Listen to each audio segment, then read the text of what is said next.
How you guys doing? Making a pretty awesome, pretty much needed video. Very much needed video. In this one I'm going to talk about, and it kind of goes hand in hand with the last video I made about time management. But I want to talk about the 8-2 split, or the 2-8 split, however order you want to do it. So, and how it saved me. Now this is a huge shout out to my buddy Kangaroo Trucker. I've mentioned him in the last video. I've talked about him before, but when it comes to this 2-8 split and the 8-2 split and the 3-7 split and whatnot, that man is a god amongst men. And I'm telling you, he knows what he's talking about. He knows what he is talking about. So if you are confused on how it works, go to his channel, subscribe, watch the videos, like them. He is filled with awesome content. But I'm going to talk about, him helping me out and how awesome this split is. So, as you guys know, I've been driving for this month actually makes 3 years, exactly 3 years. Time flies. So, I've dabbled and played with the 8-2 split and whatnot before, and I've kind of done it by accident and whatnot. I never fully understood it. Now I found myself yesterday in a position where I actually needed to use it. Keep in mind, I don't even understand what the fuck is going on when it comes to using it. I pride myself in trying to be pretty good and decent at this job. When it just came to that, I just could not wrap my mind around how it worked. And Kangaroo Trucker knows all about this. He, as far as everything going on right now, the hours of service change rules and whatnot that the FMCSA put out for us, he's on it like white on rice. So I'm gonna get to it. So basically, the load I'm on now picked up in Mankato, Minnesota, and I had to pick that up on yesterday, and it's supposed to deliver 896 miles away over in St. Petersburg, Pennsylvania, and I'm about 25 minutes away from there. They wanted that there by latest, by 1400. So, needless to say, I had some serious trucking to do. So I slept at the customer, the shipper, slept there, did my 10-hour break, got up in the morning. They went and loaded my truck. By the time it was loaded and secured and everything was ready to go, keep in mind, I lost an hour because I was 1 time zone behind. So by the time I was loaded and ready to rock and roll, it was 10:30 in the morning Eastern Standard Time. I had to drive between 10:30 in the morning Eastern Standard Time and 2 o'clock, 1400 hours today, 897 miles. That's a lot of fucking driving. And my route had me going through Chicago. So I drove, hauled ass, did my thing, and I found myself in a dilemma because I noticed that I was doing some trip planning while I was driving, mulling some numbers over in my head. The trip planning, it had me to where I was going to hit Chicago right in the prime of Chicago traffic. And any of you guys that are drivers, y'all know Chicago traffic ain't no joke. So I was saying, okay, I need to figure out a plan or something to do. So I was trying to figure out how this 8-2 split works, and I was trying to see if it would actually work for me. Keep in mind, by this time, I had driven about almost 6 hours and some change. So I pulled over at the Oasis that's about an hour and 5 minutes or so away from Chicago. And I called Jim Dowling, aka Kangaroo Trucker. And he sat and he's like, give me the numbers, what you're looking at, work it through with me. And when I tell you this man worked magic, he was like, I think what you need to do, if it were me, is I think you need to take a 2-hour break. And because of the new law that's in effect, I'd take a 2-hour break. I would watch it drain from my 14. But what would end up happening is at the end of that, at the second that 2 hours is up or hits, I get those 2 hours back on my 14. It's almost as if it pauses and holds my clock for the day. And that's essentially what it does. He said that way you wait out Chicago traffic, then you drive the remainder of however much time you have left on your 11, drive it out, then you'll stop, and then you'll take your 8-hour break, which, by the way, needs to be 8 hours consecutively in the sleeper. Not 7 hours and 45 minutes sleeper and 15 minutes off duty. It has to be 8 hours consecutively in the sleeper. And he's like, that's what I think you need to do. So I said, okay. And basically what happens is, because I'm splitting up my break and my reset, I get back the time that the other half of that time. So I stopped with 4 hours and 55 minutes left on my 11 to take my 2-hour break. So once I stopped, I took that 2-hour break. Now that 2 hours can be a mixture of off-duty and sleeper berth.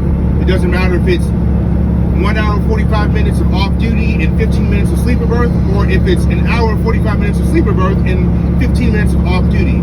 You need to be in some off-duty capacity for 2 hours consecutively. So after I did that, I immediately saw, it paused my clock. I was able to start driving. I hit Chicago, minimal resistance, blew through Chicago just like any other time, which you guys know, down Chicago at night is the way to go. I ran my clock out. I stopped with literally like 4 or 5 minutes left on my 11. And then I took an 8-hour strict 8-hour sleeper berth break. Now what ended up happening was you have 11 hours in your drive time. So I took that 2-hour break that paused the clock. Now I drove the remainder of that 11, which was 4 hours and 55 minutes. After I took that 8-hour break, that 8-hour sleeper berth break, what it did was it gave me back the other half of that 11. So if you do 11 o'clock, 11 hours minus 4 hours and 55 minutes, that gives you what? 6 hours and 5 minutes. And as soon as that 8-hour sleeper reset hit, I got 6 hours and 5 minutes back on my 11 and like 8 hours and change for my 14 total. So basically it hooked me up. So, and what that allowed me to do was actually be able to dodge Chicago traffic and run even further, which allowed me to run 687 miles day one on this load. Got my the 2 and the 8 hour and basically a 10-hour break split up, and got up, made the most of my driving, split up my break, and now I'm able to continue this load. Now, the beauty of the new law change is as follows. Back in the day, before they changed it, if you took that 2-hour break, what would end up happening is you would lose 2 hours out of your 14. It was just gone. There was no getting it back. And as you guys know, we get paid to drive. And Kangaroo the Trucker does a really good job of articulating this better than I am. Better than I can and what I am doing. He does a great job talking about it and articulating it. So, but basically before this law change, yes, you could do that 2-hour break, but what would end up happening is you lose that out of your 14. There is no getting that back. There is no pausing your day. Once you started that 14-hour clock, it is what it is. 14 hours from that point, you gotta stop. And it is what it is. Now with the new law, you have to have 2 hours consecutively of some kind of off-duty status. Now, you have the 8-2 split and the 3-7 split. So, if I would have done it, once that 2 hours hit, I immediately got those 2 hours back in my 14, and it's almost as if literally I just paused my day, which is essentially what I did. Now, I waited and I drove some more, and like I said, took my 8-hour break, XYZ, and here I am now. The beauty of it is that, yes, you don't get paid to wait, but before you were also, on top of not getting paid to, lose, to wait, you're also losing your clock. So it's like, damn, you get hit from both ends. So yes, we're still not getting paid to wait, but at least it allows me to save my clock, my 14 and my 11, to where I might not have been able to use it at that time, but I can use it further down the road. So essentially, I can use it whenever I feel like it. So I used the 8-2 split. Let's say I waited for 3 hours and started driving. What I would have to do is drive the remainder of that clock, that 4 hours and 55 minutes, and then I would have stopped, taking a 7-hour break, because remember, now I'm giving the example as if I'm using the 3-7 split. I would have taken the 7-hour break. Damn LTL haulers, y'all see how they just hop in front of you with no space? Good job, UPS. Way to put yourself out there as fuck shit. Good job. Don't even know it. And I'm not even trying to put you out there like that. You did it to yourself.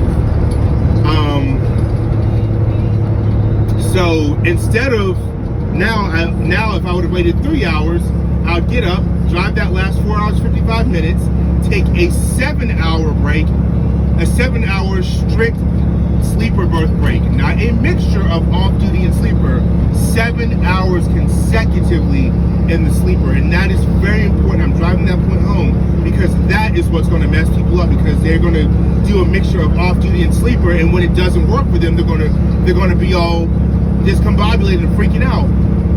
But they're missing the very essential factor that 7-hour or the 8-hour portion has to be 8 or 7 hours consecutively of the sleeper. Consecutive 7 or 8 hours sleeper berth. But I would have done the 7-hour sleeper berth, and then I would have got up and I got the remainder of the clock back. So what would have ended up happening is, if I didn't do that, I would have hit Chicago traffic, lost all that time, and still my clock would have been running, and then I would have had to stop somewhere, take a 10-hour break, thus putting me way back. So that's the beauty of this new law, is that it essentially allows you to pause both clocks for the day, your 11 and your 14, for however long you're going to sit. And that's amazing, because before, if we lost out on that time, shit, it is what it is. You just don't get it back. And we don't get paid to sit, y'all know that. But now I can literally, at least, I might not be getting paid to sit, but I can at least make up that time that I lost somewhere else down the road. And it's almost as if I didn't lose that time out of my 14 or my 11. I simply just took a break. How that will help for people who are refrigerated. Let's say you are a refrigerator driver, and you get someplace and you're stuck there because you have a long ass time to wait. Let's say you sit and you stop and you have to wait for 4 hours to get unloaded. It pauses your clock. So what ends up happening is, let's say it's time for you to leave and you got to go to a second destination. You can pick back up as if you didn't burn any of that time out of your 14 or your 11. So you just pick up as if ain't shit happened. All you have to do at that point is drive down the road. Wherever you plan on stopping, you can stop, and you can take, since you waited for 4 hours, technically you'd have to, enact the 3-7 split and take a 7-hour break. So you'd stop, take that 7-hour break, and you'd get that clock back. Now, what helped me out, and this is essential too, is my time kind of stopped somewhere in the middle. It's not going to do you much good if you do this after you've driven 8 hours that day. You do an 8-hour break, because you're still only going to have like 3 hours to drive, because you're not getting any time back. So it's like, well, I got lucky and stopped in the middle.